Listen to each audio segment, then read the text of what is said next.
Now, an abortion is continuing to be a hot topic as we approach the midterm elections. Most Democrats supporting a woman's right to choose, while many Republicans support that issue being left to states, and in some cases, also looking at new restrictions. Yeah, Scripps national correspondent Joe St. George has a closer look at what voters are saying.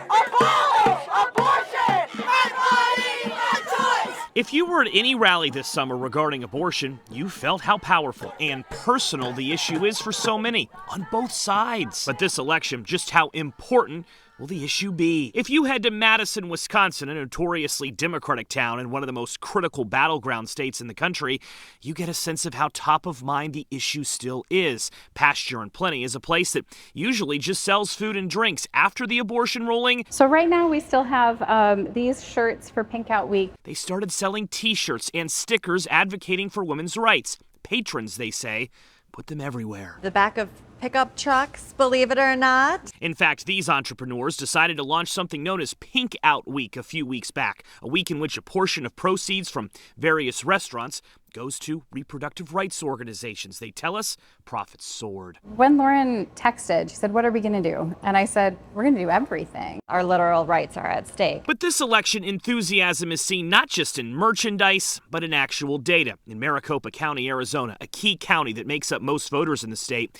in the weeks following the abortion decision, voter registrations by younger women who registered with the Democratic Party specifically increased compared to previous months. In Ohio, there was a 6.4 increase in female voters. In Kansas, in the week after the court's decision, more than 70% of newly registered voters were women. Pro-lifers tend to be a little quieter. Gracie Skogman is with Wisconsin's Right to Life. She says it would be a mistake to think Democrats are the only place fired-up women are turning to. Conservative-leaning organizations like hers are seeing an increase too, especially with volunteers at crisis pregnancy centers, places that often encourage women to avoid an abortion. People have so much enthusiasm for protecting life. Our pregnancy resource centers are seeing, in some cases, double the clientele. So we're talking about more volunteers than ever before. The reality is we won't know until election night how big of an impact abortion will have. The economy remains the top issue on voters' minds.